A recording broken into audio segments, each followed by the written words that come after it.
Question number 9 है अपने पास। In triangle A B C right angled at B यानी बी पे 90 डिग्री बन रहा है और if tan a is equal to 1/√3 then find the value of sin a cos c plus cos a sin c। ठीक है, और second है cos a cos c minus sin a sin c। यार पहले तो ना हमें tan a दे रखा है, tan a दे रखा है यानी दो ट्रिग्नोमेट्रिक रेशियोज यानी दो साइड्स दे रखी है। अगर दो साइड्स दे रखी है तो थर्ड साइड हमें निकालनी है। पहली बात तो हमें अपना ब्रह्मास्त्र यहाँ पे कोने में लिख लो भाई। पंडित बद्री प्रसाद हरी हरी बोल सोना चांदी।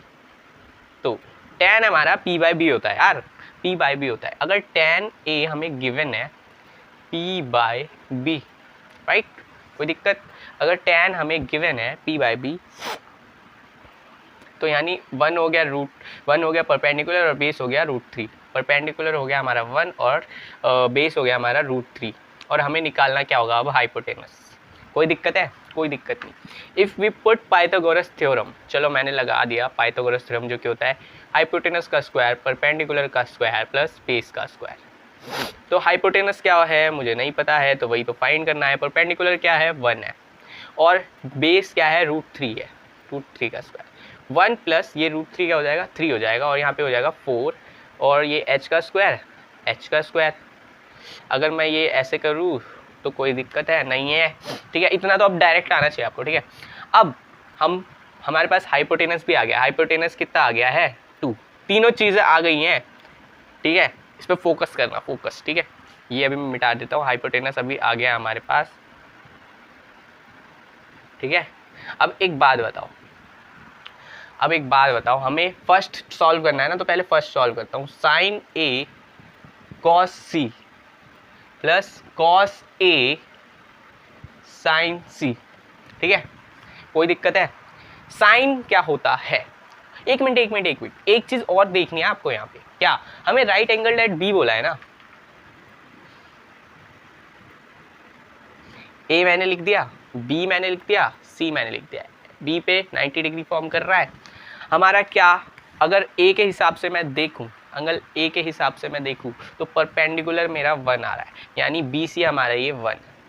बेस है हमारा क्या √3 और हाइपोटेनस अभी हमने 2 निकाला है। कोई दिक्कत है? कोई दिक्कत यार नहीं है।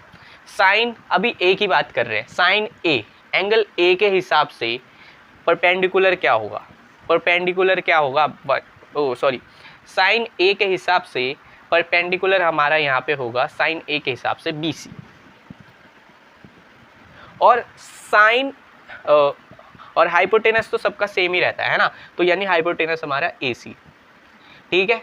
और यहाँ पे मल्टीप्लाई कॉस सी की बात कर रहे हैं, सी के हिसाब से बेस क्या होगा 1 होगा, वो बेस क्या होगा बी सी होगा, बी सी लिख दिया। फिर से ध्यान से देखें, साइन ए के हिसाब से परपेंडिकुलर क्या होगा? परपेंडिकुलर ये होगा और बेस बी सी होगा और बेस क्या होगा ए बी, ठीक है। लेकिन हाइपोटेनस फाइंड करना है ना, ठीक है।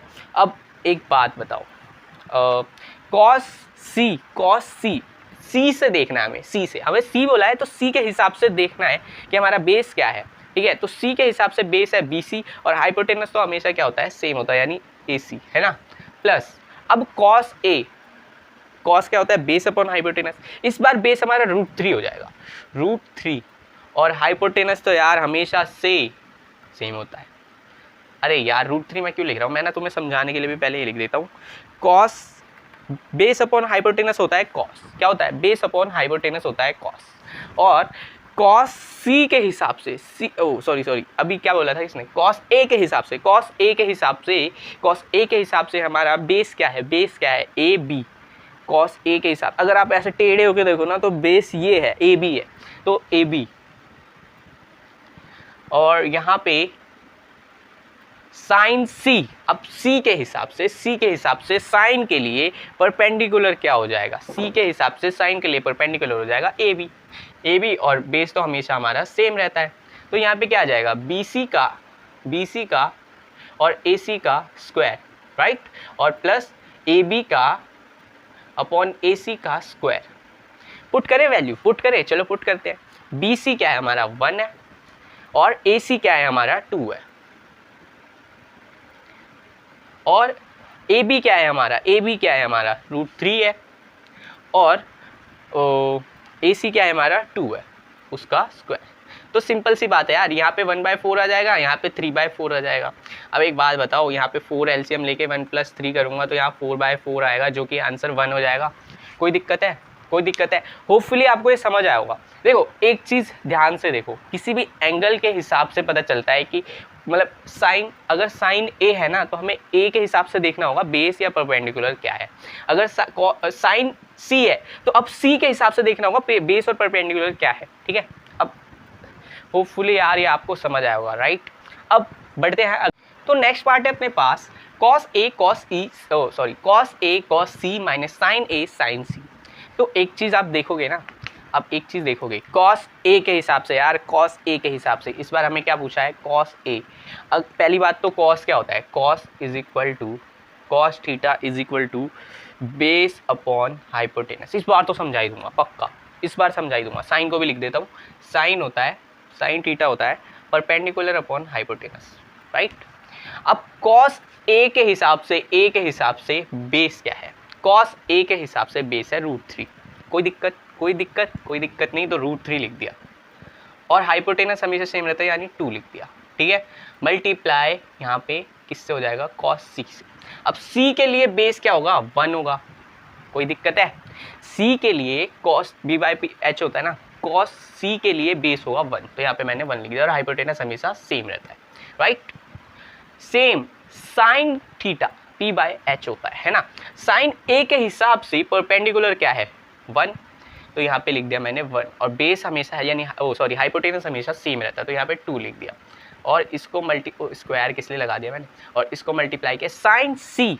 साइन C के हिसाब से परपेंडिकुलर क्या हो जाएगा, √3 अपॉन 2, क्योंकि वो हाइपोटेनस है, H फॉर हाइपोटेनस तो भाई राइट एंगल में एक ही रहता है। ठीक है, कोई दिक्कत है? यहाँ पे हो जाएगा 2 2 ज़ा 4 और √3 × 1 3, ये भी सेम हो। अबे यार फिर एक क्या यार, स्क्वायर लगाए जा रहा हूँ मैं तो आज। और अगर आप देखो तो ये इससे कट आउट हो जाएगा और ये हो जाएगा 0, आंसर आ गया अपना 0। यार देखो कंफ्यूज मत होना इस क्वेश्चन में, अगर आप ध्यान से करोगे तो बहुत ही मक्खन क्वेश्चन है। अगर आप इसमें कंफ्यूज हो गए ना कि साइन A cos से क्या वो हो गया, तो क्वेश्चन गलत हो जाएगा यार। स्टार्टिंग से देखना, फिर से अगर नहीं समझ आए तो फिर से दोबारा देखना। अगर ज़्यादा ही नहीं समझ आए ना तो कमेंट कर देना कि यार ये क्वेश्चन ना बहुत ही ब्रीफली अच्छे से समझाओ, तो मैं आपको समझाऊंगा कि इसमें हो क्या रहा है। ठीक।